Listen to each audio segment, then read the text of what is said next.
Talking to oneself is a habit everyone indulges in.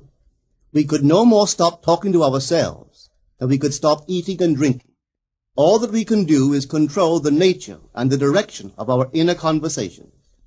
Most of us are totally unaware of the fact that our inner conversations are the causes of the circumstances of our life. We are told that as a man thinketh in his heart, so is he. But do we know that man's thinking follows the tracks laid down in his own inner conversations? To turn the tracks to which he is tied in the direction in which he wants to go, he must put off his former conversation, which is called in the Bible the old man, and be renewed in the spirit of his mind. Speech is the image of mind. Therefore, to change his mind, he must first change his speech. By speech is meant those mental conversations we carry on with ourselves. The world is a magic circle of infinite possible mental transformations, for there are an infinite number of possible mental conversations. When man discovers the creative power of inner talking, he will realize his function and his mission in life. Then he can act to a purpose. Without such knowledge, he acts unconsciously. Everything is a manifestation of the mental conversations which go on in us without our being aware of them. But as civilized beings, we must become aware of them and act with a purpose. A man's mental conversations attracts his life. As long as there is no change in his inner talking, the personal history of the man remains the same. To attempt to change the world before we change our inner talking is the struggle against the very nature of things. Man can go round and round in the same circle of disappointments and misfortunes, not seeing them as caused by his own negative inner talking, but as caused by others. This may seem far-fetched, but it is a matter which lends itself to research and experiment. The formula the chemist illustrates is not more certainly provable than the formula of this science by which words are clothed in objective reality. One day a girl told me of her difficulties in working with her employer. She was convinced that he unjustly criticized and rejected her very best efforts. Upon hearing her story, I explained that if she thought him unfair, it was a sure sign that she herself was in need of a new conversation piece. There was no doubt but that she was mentally arguing with her employer, for others only echo that which we whisper to them in secret. She confessed that she argued with him mentally all day long. When she realized what she had been doing, she agreed to change her inner conversations with her employer. She imagined that he had congratulated her on her fine work, and that she, in turn, had thanked him for his praise and kindness. To her great delight, she soon discovered that her own attitude was the cause of all that befell her. The behavior of her employer reversed itself. It echoed, as it had always done, her mental conversations with him. I rarely see a person alone without wondering to what conversation piece is he tied. On what mysterious track is he walking? We must begin to take life consciously, for the solution of all problems lies just in this. The second man, the Lord from heaven in all of us, is trying to become self-conscious in the body, that he may be about his Father's business. What are his labors? To imitate his Father, to become master of the Word, master of his inner talking, that he may mold this world of ours into a likeness with the kingdom of love. The prophet said, "Be ye imitators of God as dear children." How would I imitate God? Well, we are told that God calls things that are not seen as though they were seen, and the unseen become seen. This is the way the girl called forth praise and kindness from her employer. She carried on an imaginary conversation with her employer from the premise that he had praised her work, and he did. Our inner conversations represent in various ways the world we live in.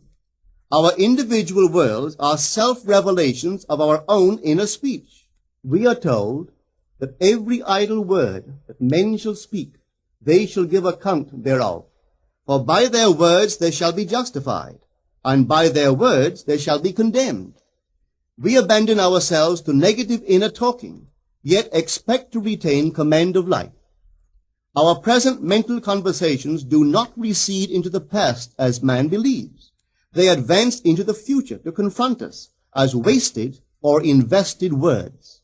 My word, said the prophet, shall not return unto me void, but it shall accomplish that which I please, and it shall prosper in all the things whereto I sent it.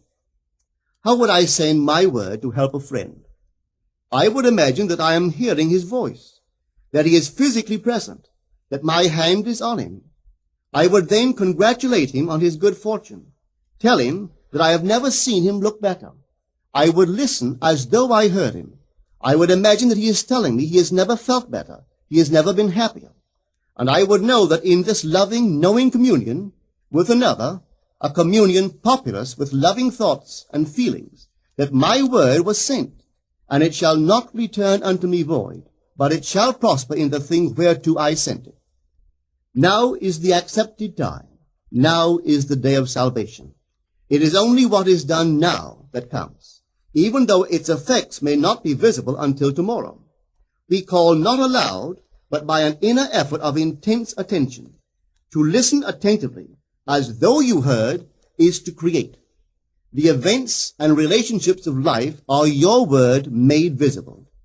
Most of us rob others of their willingness and their ability to be kind and generous by our fixed attitudes towards them. Our attitudes unfold within us in the form of mental conversations.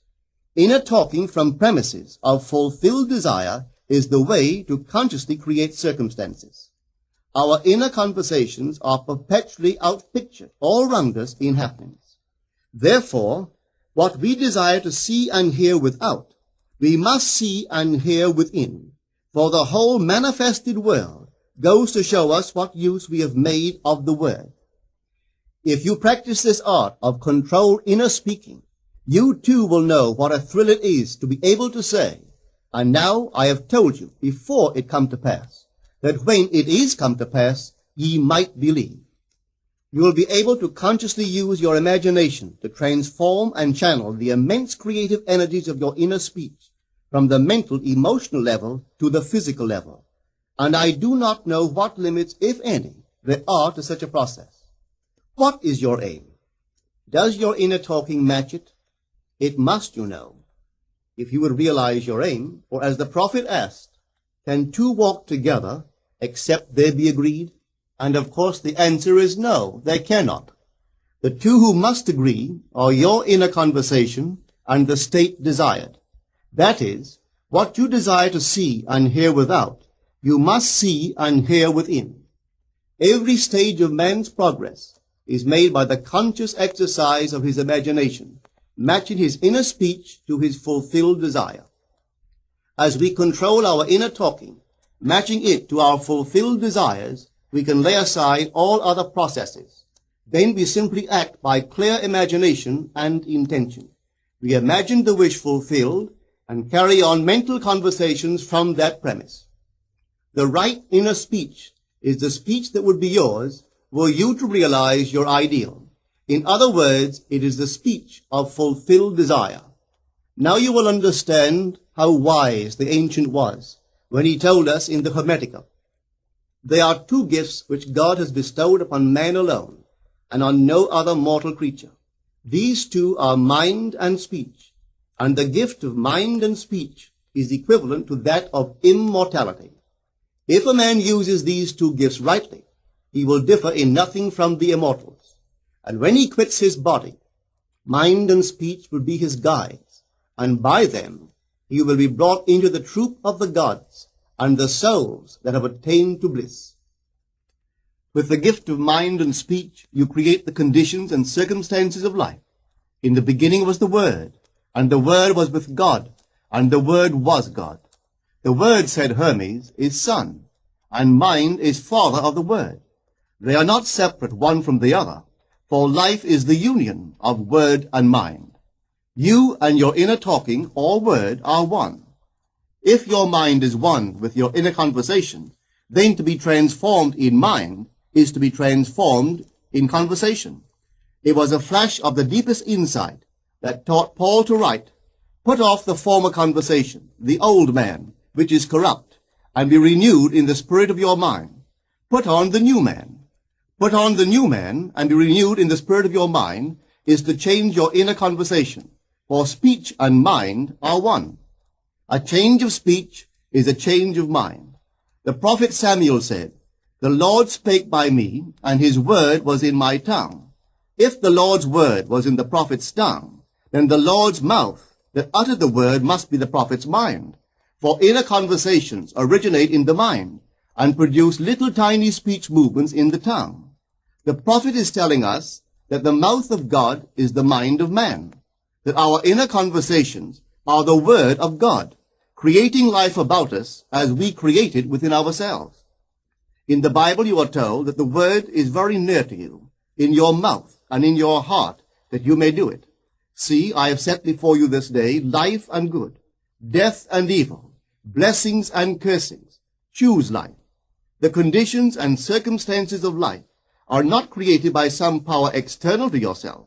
They are the conditions which result from the exercise of your freedom of choice, your freedom to choose the ideas to which you will respond. Now is the accepted time. This is the day of salvation. Whatsoever things are of good report, think on these things. For your future will be formed by the word of God, which is your present inner talking. You create your future by your inner conversations. The worlds were framed by the word of God, that is, your inner talking. See yonder fields? The sesamum was sesamum. The corn was corn. The silence and the darkness knew. So is a man's fate born. For ends run true to origins. If you would reap success, you must plant success. The idea in your mind, which starts the whole process going, is the idea which you accept as true. This is a very important point to grasp, for truth depends upon the intensity of imagination, not upon facts. When the girl imagined that her employer was unfair, his behavior confirmed her imagination. When she changed her assumption of him, his behavior reflected the change, proving that an assumption, though false, if persisted in, will harden into fact. The mind always behaves according to the assumption with which it starts. Therefore, to experience success, we must assume that we are successful. We must live wholly on the level of the imagination itself, and it must be consciously and deliberately undertaken. It does not matter if, at the present moment, external facts deny the truth of your assumption. If you persist in your assumption, it will become a fact. Signs follow. They do not precede. To assume a new concept of yourself is to that extent to change your inner talking or word of God, and is therefore putting on the new man. Our inner talking, though unheard by others, is more productive of future conditions than all the audible promises and threats of men. Your ideal is waiting to be incarnated, but unless you yourself offer it human parentage, it is incapable of birth. You must define the person you wish to be, and then assume the feeling of your wish fulfilled, in faith that that assumption will find expression through you. The true test of religion is in its use, but men have made it a thing to defend. It is to you that the words are spoken. Blessed is she that believed, for there shall be an accomplishment of those things which are spoken unto her from the Lord. Test it, try it. Conceive yourself to be one that you want to be, and remain faithful to that conception. For life here is only a training ground for image making. Try it and see if life will not shape itself on the model of your imagination. Everything in the world bears witness of the use or misuse of man's inner talking. Negative inner talking, particularly evil and envious inner talking, are the breeding ground of the future battlefields and penitentiaries of the world. Through habit, man has developed a secret affection for these negative inner conversations. Through them he justifies failure, criticizes his neighbors, gloats over the distress of others, and in general pours out his venom on all. Such misuse of the word perpetuates the violence of the world. The transformation of self requires that we meditate on a given phrase, a phrase which implies that our ideal is realized, and inwardly affirm it over and over and over again until we are inwardly affected by its implication, until we are possessed by it. Hold fast to your noble inner convictions or conversations. Nothing can take them from you but yourself. Nothing can stop them from becoming objective facts. All things are generated out of your imagination by the Word of God, which is your own inner conversation. And every imagination reaps its own words, which it has inwardly spoken. The great secret of success is a controlled inner conversation from premises of fulfilled desire. The only price you pay for success is the giving up of your former conversation, which belongs to the old man, the unsuccessful man. The time is ripe for many of us to take conscious charge in creating heaven on earth, to consciously and voluntarily use our imagination to inwardly hear and say only that which is in harmony with our ideal is actively bringing heaven to earth. Every time we exercise our imagination lovingly on behalf of another, we are literally mediating God to that one. Always use your imagination masterfully, as a participant, not an onlooker. In using your imagination to transform energy from the mental, emotional level to the physical level, extend your senses. Look and imagine that you are seeing what you want to see, that you are hearing what you want to hear, and touching what you want to touch. Become intensely aware of doing so. Give your imaginary state all the tones and feeling of reality. Keep on doing so until you arouse within yourself the mood of accomplishment and the feeling of relief. This is the active, voluntary use of the imagination, as distinguished from the passive, involuntary acceptance of appearances.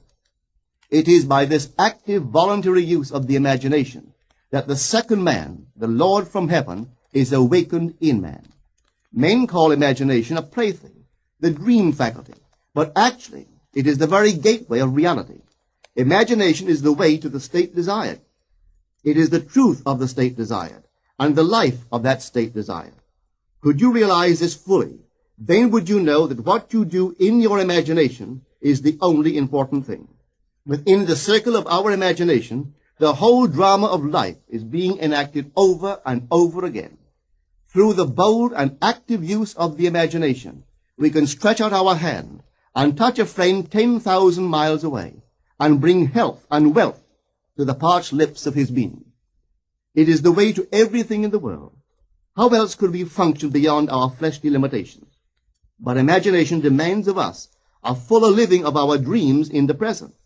Through the portals of the present, the whole of time must pass. Imagine elsewhere as here, and then as now. Try it and see. You can always tell if you've succeeded in making the future dream a present fact by observing your inner talking. If you are inwardly saying what you would audibly say, were you physically present and physically moving about in that place, then you have succeeded. And you could prophesy from these inner conversations and from the moods which they awaken within you what your future will be. For one power alone makes a prophet, imagination, the divine vision. All that we meet is our word made visible, and what we do not now comprehend is related by affinity to the unrecognized forces of our own inner conversations and the moods which they arouse within us. If we do not like what is happening to us, it is a sure sign that we are in need of a change of mental diet. For man, we are told, lives not by bread alone, but by every word that proceeds from the mouth of God. And having discovered the mouth of God to be the mind of man, a mind which lives on words or inner talking, we should feed into our minds only loving, noble thoughts. For with words or inner talking, we build our world. Let love's lordly hand raise your hunger and thirst to all that is noble and of good report, and let your mind starve ere you raise your hand to a cup love did not fill, or a bowl love did not bless, that you may never again have to say, "What have I said? What have I done?" O all-powerful human word.